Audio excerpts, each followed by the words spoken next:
Palácio de Peterhof, São Petersburgo, fevereiro de 1903. A nobreza russa festeja os 290 anos de ascensão ao trono da dinastia Romanov. 3 dias de total deslumbramento. A aristocracia se veste com as mais suntuosas fantasias, há bailes, banquetes e uma atmosfera de poder e riqueza a ser respirada como se não houvesse amanhã.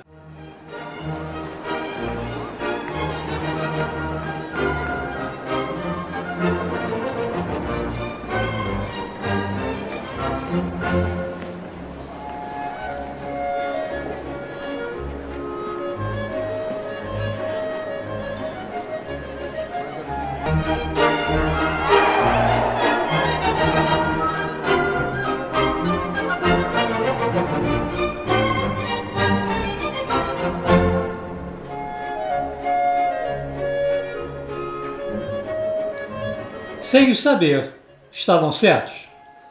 Esta seria a última festa do Império.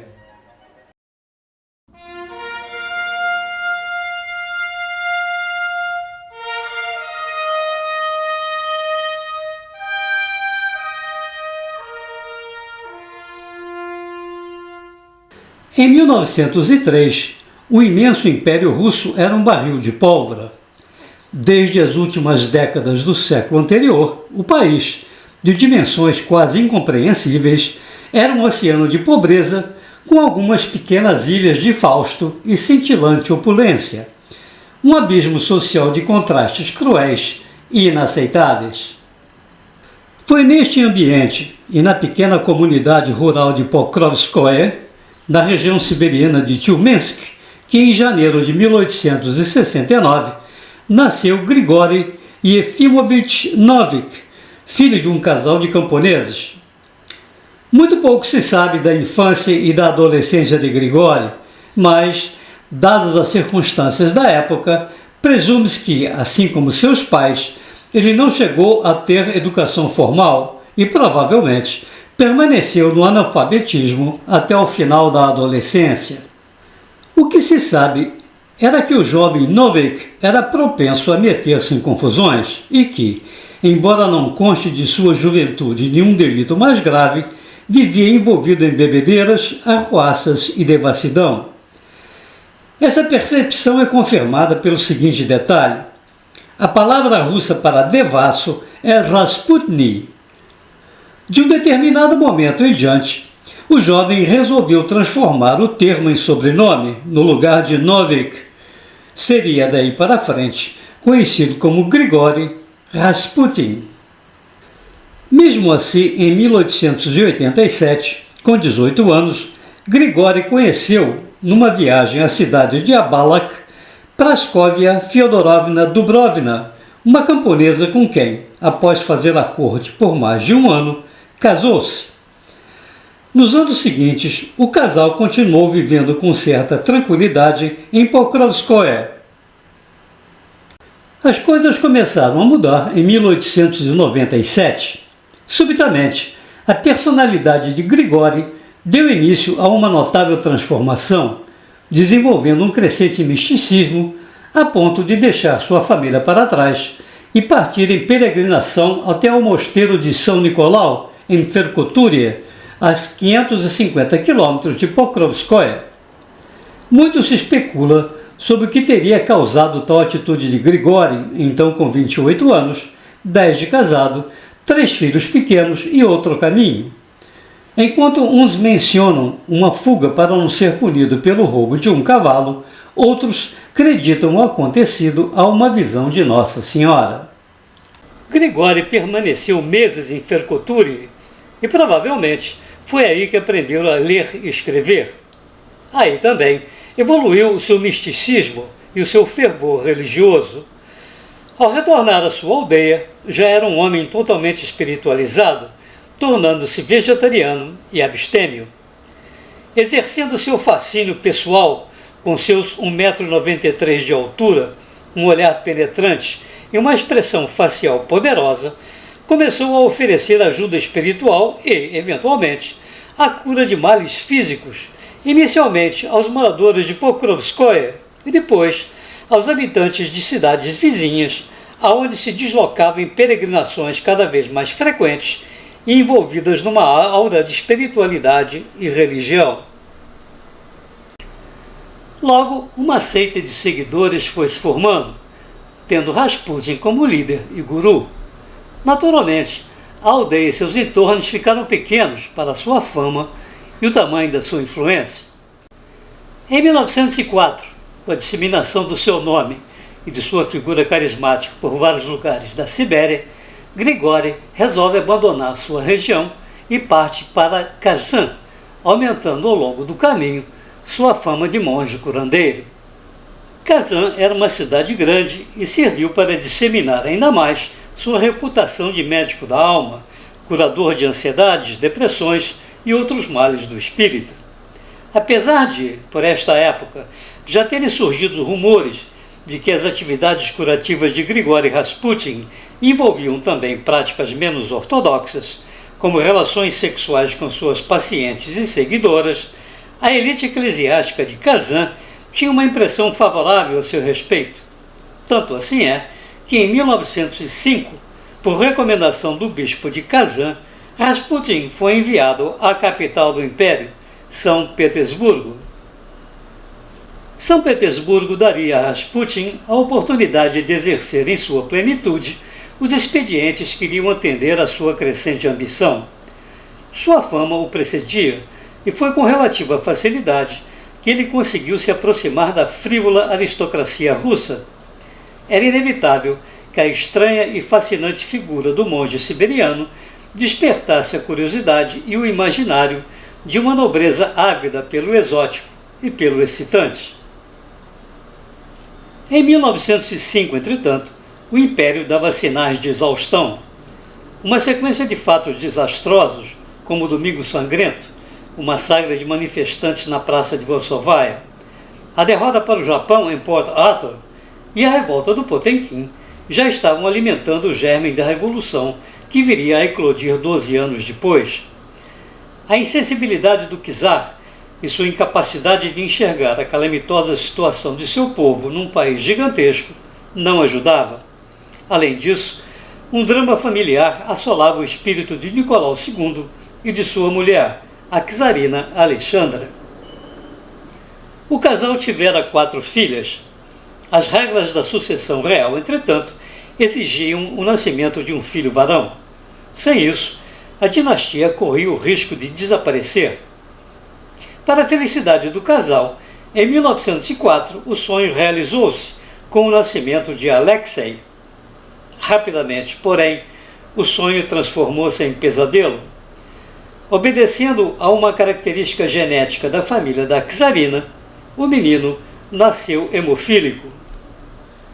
Logo nos primeiros meses de vida, a doença manifestou-se, pondo em risco a vida do herdeiro do trono. Os melhores médicos do império foram convocados, mas apenas para constatar a existência de uma doença incurável e prognosticar a precariedade da vida do pequeno Alexei. O natural desespero de Alexandre e Nicolau fez com que procurassem ajuda onde quer que ela pudesse ser encontrada. Por essa altura, Rasputin já penetrara no seio da aristocracia russa e sua fama de curador chegou aos ouvidos do czar, que, sem outra alternativa, chamou-o ao palácio. Ninguém sabe bem explicar até hoje, mas o fato é que Rasputin conseguiu aquilo que nenhum tratamento médico conseguira. Com seu toque e suas rezas, a febre constante de Alexei cedeu e o sangramento parou. A partir daí, o monge era chamado toda vez que algum acidente doméstico provocava uma ferida no menino, o que acontecia com frequência numa criança ávida por brincadeiras. Eventualmente, Rasputin passou a viver na corte para estar à mão toda vez que era necessário. Gradualmente, a gratidão de Nicolau e principalmente de Alexandra pela atividade curativa de Rasputin e pela sua capacidade de sanar as crises de Alexei foi se transformando em pura fascinação. Grigori Rasputin chegara ao topo de sua trajetória. Com o total deslumbramento da família imperial e de um séquito de admiradores em certa parte da nobreza, ele começou a estender sua influência no centro do poder. Uma outra fatia da aristocracia, no entanto, não aceitava o crescente protagonismo do estranho monge. Rumores já circulavam sobre supostas orgias comandadas por Rasputin entre suas seguidoras e até de uma possível relação mais íntima com a czarina. Com a iminência de um grande escândalo, em 1914, Nicolau determinou a Rasputin que retornasse a Pokrovskoye, apesar da total oposição de Alexandre. O antagonismo ao monge já era grande, mesmo fora da corte, e lá mesmo em sua aldeia ele sofreu uma tentativa de assassinato, um atentado à faca, feito por uma camponesa, sua ex-seguidora. Enquanto recuperava-se em Pokrovskaya, ele recebeu um angustiado chamado de Alexandre, informando que a vida de Alexei corria grave perigo após mais um acidente com sangramento. Mesmo à distância, Rasputin enviou uma carta à czarina, contendo preces e pedidos para que a crise fosse debelada. Contra todas as probabilidades clínicas, Alexei recuperou-se. Nada mais iria conseguir convencer a czarina de que Rasputin poderia não ser o santo milagroso que salvava seu filho. Por ordens expressas da família imperial, em 1915, ele retornou à corte. Paralelamente, um dos eventos mais decisivos do século XX estava em curso: a Primeira Guerra Mundial. Arrastada para o conflito, já numa situação econômica desastrosa e com um exército mal equipado, de táticas ultrapassadas e incompetentemente comandado, o Império Russo iniciava o capítulo final do seu declínio.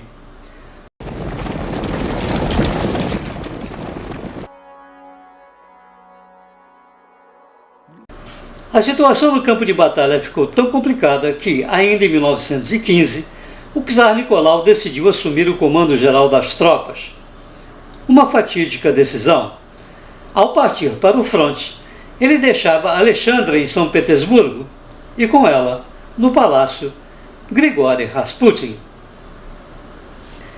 Livre da presença do czar e com uma czarina completamente enfeitiçada, Rasputin começou a tomar as rédeas do poder. Os comentários acusatórios contra ele agora eram generalizados, com denúncias de corrupção, estupros e relações sexuais com Alexandre e até com suas filhas adolescentes. O escândalo ganhara as ruas e agora também uma aristocracia enciumada e enraivecida pedia a cabeça de Rasputin. O príncipe Félix Yusupov era casado com uma sobrinha do czar e considerado um dos homens mais ricos da Rússia. Sua reputação, entretanto, passava uma imagem de frivolidade e dissipação. Duramente criticado por não ter ido combater como os outros membros da elite russa, Yusupov imaginou que poderia reverter essa impressão desfavorável, assumindo a missão de liquidar Rasputin. Em 30 de dezembro de 1916, Yusupov e mais dois conspiradores, o grão-duque Dmitry Pavlovich, primo de Nicolau II, e o político Vladimir Purishkevich, convidaram Rasputin para o Palácio Moika, de propriedade do príncipe, perto do rio Neva.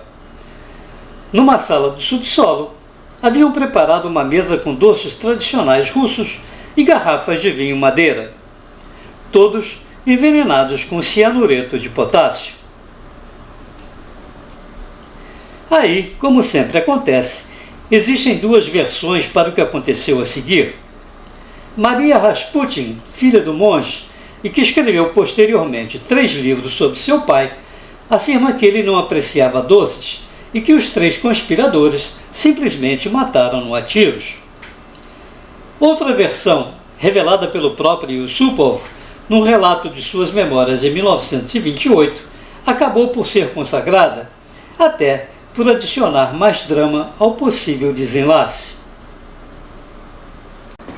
Segundo essa versão, Rasputin desceu com Yusupov ao subsolo, ingeriu vários doces e bebeu 3 taças de vinho. Com o passar do tempo, ao ver que Rasputin não demonstrava nenhum sintoma do veneno, o príncipe subiu ao andar de cima, pegou a pistola de Purishkevich, desceu e disparou contra o monge, que caiu. Novamente, Yusupov subiu e confabulou com os outros 2 conspiradores sobre a maneira de livrarem-se do corpo. Ao descer para recolhê-lo, deparou com Rasputin ainda vivo e que o atacou. Apavorado, o príncipe galgou novamente os degraus, com o monge em seu encalço.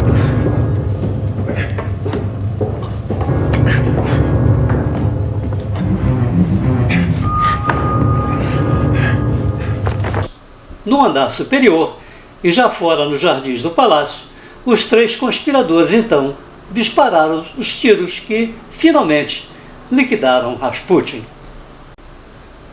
Seu corpo foi atirado nas águas geladas do rio Neva e encontrado apenas dias depois. O homem estava morto, mas sua lenda continuaria a crescer, ao mesmo tempo que o império caminhava rapidamente para o seu fim. Se você gostou deste vídeo e gosta desse canal, por favor inscreva-se se ainda não fez, divulgue, comente, compartilhe, dê o seu gostei ou não gostei. Tudo isso é muito importante para que o canal ganhe mais visibilidade no YouTube e nós possamos continuar. Muito obrigado e até a próxima!